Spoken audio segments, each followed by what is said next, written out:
So, this is what the candle looks like day 3. I did have to keep scooching in the outer edges of the candle to get it to burn all the way on the top layer. In retrospect, I really would choose to write the names across the top this way instead of up and down this way on these kind of candles, because that's as far they will naturally burn out from the center. Like that top's gonna be left. I really do like the way the outside looks after.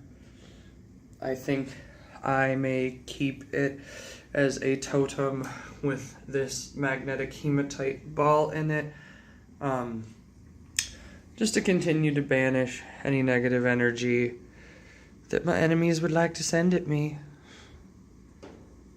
So yeah, I mean, for the most part it's going to be easy to get that one big wax hunk off of this cake plate. This is like an antique cake plate, so you know, hot water, boiling water even, after you heat it up a bit, will get all this wax off of it. Though I do not recommend burning anything on the surface of any glass or crystal object. I recently heard a story about a woman who burnt a letter written to her by someone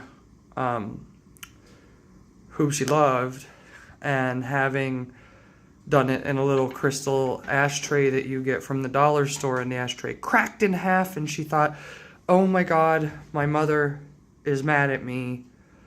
And for the longest she thought that, until a friend of mine told her, no, you just bought an ashtray that was incapable of holding a burning object. We got to pay attention to science when we're doing magic as well. It still applies to all things. So, like, word of advice, if you're going to burn something, do it in something metal. If you're going to do it in a cake tin, don't do it in one that's non-stick, though, because it will cause noxious fumes whenever it burns. So, you know, pro tip, be safe and don't die. Blessed be. I hope you found it interesting to see how the candles burnt. The 2 tapers burnt straight away and into puddles. This is like the bottom of one and the bottom of the other there. So, yeah, overall successful spell.